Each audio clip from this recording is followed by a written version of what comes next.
নমস্কার। আমাদের হোমিওপ্যাথিক ওষুধ অনেক সোর্স থেকে প্রস্তুত করা হয়। যেমন ভেজিটেবল সোর্স থেকে কিছু ওষুধ প্রস্তুত করা হয়, উদ্ভিদ থেকে, তাকে বলা হয় ভেজিটেবল সোর্সের ওষুধ। Animal source, synthetic source, mineral source, no source, সার কোর্স, ইম্পর্টেন্ট ভ্যালিয়া।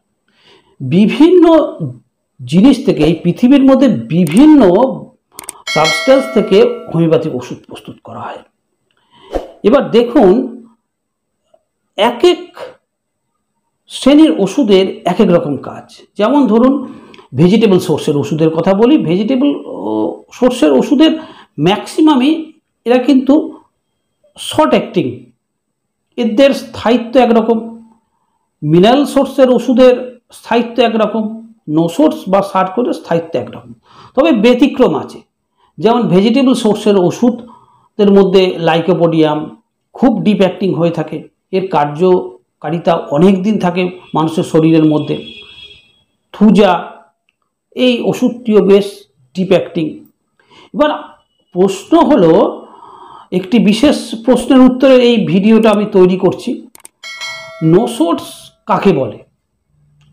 নো সোর্স হলো হিউম্যান বডি বা অ্যানিম্যাল বডির কোনো ডিজিজ পার্ট থেকে ওষুধ প্রস্তুত হলে সেই ওষুধটিকে আমরা নো সোর্স বলে থাকি। এবার নো সোর্স ওষুধের কি কোনো সাইড এফেক্ট আছে? যদি নো সোর্স দেওয়ার পর কোনো অ্যাগ্রাভেশন হয়, সেই অ্যাগ্রাভেশনটাকে আমরা কি করে কাটাবো? এর বেনিফিটই বা কি? এটা কিভাবে আমরা ইউজ করব, কখন ইউজ করব, এই সম্বন্ধে আমি আলোচনা করব। তবে এই ভিডিওতে আমি আলোচনা করব নো সোর্স দেওয়ার পর যদি অ্যাগ্রাভেশন হয় সেক্ষেত্রে আমরা কি করব, এবং অন্যান্য প্রশ্নের সম্বন্ধে এখানে আমি উত্তর দেব। পরবর্তী দু একটা ভিডিও তৈরি করব যেখানে আমি সেই ভিডিওতে নো সোর্সের বেনিফিট বা আদার্স নো সোর্স সম্বন্ধে আমি কথা বলব। এবার নো সোর্স তো ডিজিজ পার্ট, একে ডাইলুশন করে প্রস্তুত করা হয়। হোমিওপ্যাথিক ফার্মাকোপিয়ার নিয়ম অনুযায়ী ডাইলুশন করে হোমিওপ্যাথিক ওষুধ প্রস্তুত করা। যেমন ধরুন, টিউবারকুলিনাম বোভিনাম, বেসিলিনাম, কার্সিনোসিন ইত্যাদি, এই ওষুধগুলো হলো নো সোর্সের মধ্যে পড়ে।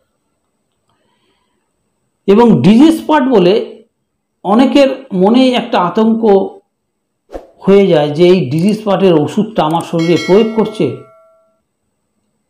এটা কোনো ক্ষতি করবে না তো? প্রথমত হলো, হোমিওপ্যাথিক ওষুধ হাই ডাইলুশনে প্রয়োগ করা হয়। একে লঘু করতে করতে করতে করতে একটা নির্দিষ্ট পটেন্সিতে আমরা প্রয়োগ করি। নো সোর্স ওষুধ সর্বদা কিন্তু একটু হায়ার পটেন্সিতে ব্যবহার করা হয়। যেমন 200, 1M, 10M, 50M, CM বা 50 মিলিসিমেল পটেন্সি। নো সোর্স হায়ার বা হায়েস্ট পটেন্সিতে ব্যবহার করা সবচেয়ে সেফ এবং এর কার্যকারিতা খুবই বেশি হায়েস্ট পটেন্সি ইউজ করি। যেমন ডক্টর বরিক ওনার ম্যাথমেটিকায় বলে গেছেন, সিপিনি নামের সবচেয়ে বেস্ট রেজাল্ট যদি পেতে হয় তবে কিন্তু হায়েস্ট পটেন্সিতে ব্যবহার করা উচিত। যেমন 10M, CM পটেন্সিতে ব্যবহার করলে এর রেজাল্ট কিন্তু খুব ভালো হয়। এটা কিন্তু প্র্যাকটিক্যালি সত্যি। সিপিলিনাম 1M এর যে কাজ, তার থেকে সিপিলিনাম CM এর কাজ কিন্তু অনেক বেটার এবং কিউরেবল। এক নো সোর্স ইউজ করা হয় অ্যান্টিমাজমেটিক ট্রিটমেন্টের ক্ষেত্রে। আমরা কখন নো সোর্সের কথা চিন্তা করব? যখন দেখা যায় যে আমরা ওয়েল সিলেক্ট রেমেডি পেশেন্টকে দিচ্ছি কিন্তু পেশেন্টের শরীরে কোনো ওষুধের ভালো রেসপন্সই হচ্ছে না। রেমেডি ওয়েল সিলেক্টেড, পুরো ঠিক আছে, পেশেন্ট যেমন সিমটম দিচ্ছে তেমনই ওষুধ দেওয়া হচ্ছে সেই সিমটম ভিত্তিতে, কিন্তু ওষুধ কোনো কাজ করছে না। তখন তার পাস্ট হিস্ট্রি, ফ্যামিলি হিস্ট্রি দেখে অ্যান্টিমাজমেটিক ট্রিটমেন্ট করা উচিত। তখন মাজমেটিক যে ব্লকটা থাকে পেশেন্টের শরীরে কিন্তু নো সোর্সের মাধ্যমে চলে যায়। এই মডার্ন এজে নো সোর্সের ব্যবহার কিন্তু খুবই বেড়েছে এবং নো সোর্স কিন্তু একটা রোগকে সম্পূর্ণভাবে কিওর করে দিতে পারে। নোসোটস কিন্তু দেওয়ার অনেক রুল আছে, সেইগুলো সঠিকভাবে জানা দরকার। কতগুলো পটেন্সি দেব, কত পটেন্সি দেব, কটা ডোজ ব্যবহার করো পেশেন্টের শরীরে, কখন ব্যবহার করো, এগুলো ডাক্তারবাবুদের অভিজ্ঞতা এবং এর জন্য যথেষ্ট পড়াশোনার দরকার হয়। নোসোটসের ক্রিয়া কিন্তু পুরো পার্মানেন্ট, স্থায়ী একটা রোগকে পুরোপুরি সারিয়ে দিতে পারে। যখন মাসমেটিক ব্লকটা চলে যায় তখন দেখা যায় যে পেশেন্টের অন্যান্য ওষুধে কিন্তু খুব ভালো ক্রিয়া করছে। অনেক সময় দেখা যায় যে ওয়েল সিলেক্টেড রেমেডি দেওয়ার পর ডিজিজটা চলে যাচ্ছে, আবার রিল্যাপস করছে, বারে বারে রিপিট করছে কোনো ডিজিজ, তখন কিন্তু একটা কনস্টিটিউশনাল অ্যান্টিমাসমেটিক ট্রিটমেন্ট করার প্রয়োজন হয়। তখন নোসোটস কিন্তু খুব কার্যকারী রেমেডি হিসাবে গণ্য করা যেতে পারে। এবার প্রশ্ন হলো, নোসোটস যদি কোনো পেশেন্টকে দেওয়ার পর অ্যাগ্রাভেশন হয়, অর্থাৎ হোমিওপ্যাথিতে একটা ব্যাপার আছে, ওষুধ দেওয়ার পর একটা প্রাইমারি মেডিসিনাল অ্যাগ্রাভেশন হয়, তারপর রোগের তীব্রতা ধীরে ধীরে কমে এবং ডিজিজটি সেরে যায়। কারণ যেহেতু হোমিওপ্যাথিক প্রিন্সিপাল হলো সিমিলিয়া সিমিলিবাস কিউরেন্চার, অর্থাৎ সেই প্রিন্সিপাল অনুযায়ী প্রাইমারি একটা অ্যাগ্রাভেশন মেডিসিন দেওয়ার পর, রেমেডি দেওয়ার পর কিন্তু হয়। কোনো সময় দেখা গেলো পেশেন্ট বুঝতে পারে না, ডাক্তারের হাত যত সূক্ষ্ম হবে অ্যাগ্রাভেশন তত কম হবে। অ্যাগ্রাভেশন হওয়ার চাবিকাঠিটা কিন্তু ডাক্তারবাবুদের হাতেই। এবার যদি নোসোট দেওয়ার পর অ্যাগ্রাভেশন হয় তাহলে কি করতে হবে? এবার প্রশ্ন হলো, দেখা যাচ্ছে যে অ্যাগ্রাভেশন হওয়ার পর দুটো তিনটে পথ আছে। প্রথম পথ হলো অ্যাগ্রাভেশনটা কেমন হয়েছে, কতটা তীব্রতায় হয়েছে, কতটা ইন্টেন্সিটিতে হয়েছে। এক নম্বর পথ হলো ওয়েট অ্যান্ড ফলো।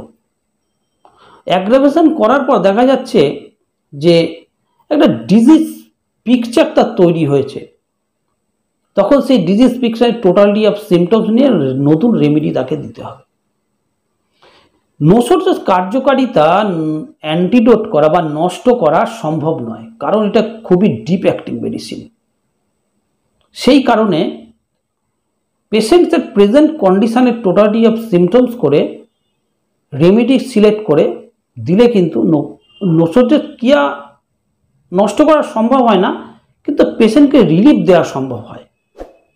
পেশেন্ট যে সিমটমই নিয়ে আসুক, সেই সিমটমের টোটালিটি, যে ডিজিজে নিয়ে আসুক বা যে কন্ডিশনই পেশেন্ট আসুক, সেই প্রেজেন্ট কন্ডিশনের উপর রেমেডি সিলেক্ট করে দেওয়া উচিত। এইভাবে নোসোটস দেওয়ার পর যদি অ্যাগ্রাভেশন হয়, পেশেন্টকে এইভাবে ম্যানেজ করতে হবে। এবার নোসোটস দিতে হলে কিন্তু বেশ অভিজ্ঞতার দরকার হয়। মিনিমাম ডোজ, কেন্টের ফিলোসফি ফলো করতে হবে, হ্যানিম্যানিয়ান ফিলোসফি ফলো করতে হবে, না হলে কিন্তু নোসোটস দেওয়ার পর পেশেন্টের অ্যাগ্রাভেশন হতে পারে। এবার আমাদের কিছু ল অফ কিওর আছে, সেগুলো জানতে হবে। অর্থাৎ একটা মেডিসিন বা রেমেডি দেওয়ার পর পেশেন্ট কি রেসপন্স দিচ্ছে, কিভাবে বুঝবো রোগটা কিওরের দিকে যাচ্ছে, এটা আগে আমাদের জানতে হবে। এ বিষয়ে নলেজ থাকা দরকার। যদি দেখা যায় যে কোনো রেমেডি দেওয়ার পর পেশেন্টের শরীরে লং লাস্টিং অ্যাগ্রাভেশন হচ্ছে, তবে বুঝতে হবে যে পেশেন্টের যে রোগটি কিন্তু ইনকিউরেবল। তখন কি উপায় আছে? তখন তাকে প্যালিয়েটিভ মোডে ট্রিটমেন্ট করতে হবে। পেশেন্টকে রোগটা রিলিফ হয় তার দিকে প্রথমে লক্ষ্য দিতে হবে। সুতরাং নোসোটসের ক্রিয়া যখন নষ্ট করা সম্ভব নয়, তখন নোসোট দেওয়ার পর যদি অ্যাগ্রাভেশন হয়, প্রেজেন্ট যে কন্ডিশন নিয়ে পেশেন্ট আসবে, সেই কন্ডিশনের উপরে রেমেডি সিলেক্ট করে দিতে হবে। এই কথাটা আমাদের মাথায় রাখতে হবে। এর পরের ভিডিওতে আমি আলোচনা করব নোসোটসের বেনিফিট কী, পটেন্সি কেমনভাবে ব্যবহার করা উচিত, কিভাবে ব্যবহার করা উচিত, এই সম্বন্ধে আমি আলোচনা করব। সবাই ভালো থাকবেন। ধন্যবাদ।